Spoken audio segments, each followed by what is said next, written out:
আসসালামু আলাইকুম। মায়ের জন্মদিনের জন্য একটা রসমালাই কেকের অর্ডার ছিল। যিনি অর্ডার করেছেন তার মায়ের জন্মদিন ছিল।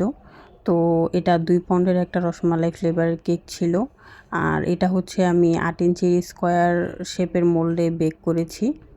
এটা কাস্টমাইজ করা বলতে আমারই অনেক আগের করা একটা কেকের ডিজাইন আমাকে দিয়ে বলে এটার মতোই করে দিয়েন। আর এটাকে হচ্ছে ০.৫ ঘন্টা আগে আমি ক্রাম কোটিং করে রেখে দিয়েছিলাম নরমালে। আর এখন হচ্ছে একটা ছোট সাইজের নজেল নিয়েছি। এইটা হচ্ছে ৬ পিচের একটা সেট পাওয়া যায়, ওইটার মধ্যে থাকে। তো আমি হচ্ছে এখন সাইডে বর্ডার করে নিচ্ছি। পিকচারে নিচেও বর্ডার দেওয়া ছিল, কিন্তু নিচে জায়গা তুলনামূলকভাবে কম থাকার কারণে আমি বর্ডারটা করতে পারিনি। আর নিচে আমাকে লিখতে হবে, এর জন্য আমি বর্ডারটা করিনি। যদি কিছু না লিখতাম তাহলে বর্ডারটা করে দিতাম।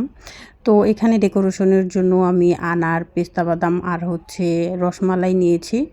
আর কিছু জায়গায় হচ্ছে গোল্ডেন পেপার আর হচ্ছে গোল্ডেন কালার সুগার বলও দিয়ে দিব। প্রতিবারের তুলনায় এইবার হচ্ছে ঘরগুলোকে আমি একটু বড় সাইজের করেছি। ভাবলাম যেহেতু কেকটা একটু বড় সাইজের, তো ঘরগুলো একটু বড় সাইজের করি।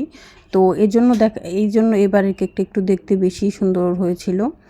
আর আনারগুলো কিন্তু একটু বেশি ডার্ক কালার ছিল, কিন্তু পিকচারে একটু লাইট কালার হয়ে গিয়েছিল। যাই হোক, এই ঘরগুলোতে এগুলো দেওয়াটা একটু বেশি মুশকিলের, মানে চিন্তা ভাবনা করে দিতে হয়। অনেক সময় দেখা যায় একটা জিনিসই দুই ঘরে একসাথে পড়ে যায়, কিছুই করার থাকে না। আর অনেকেই জিজ্ঞাসা করেন এটা কালারটা কিভাবে আনেন। এই কেকে হচ্ছে আমি ক্রিমের মধ্যে হালকা ইয়েলো কালার মিক্স করেছি, একটা বাটার ক্রিম টাইপের কালার এনেছি। তো এই তো ডেকোরেশন হয়ে গেছে। আমি হচ্ছে এখন চকলেট গানাশ দিয়ে নামটা লিখে নিব।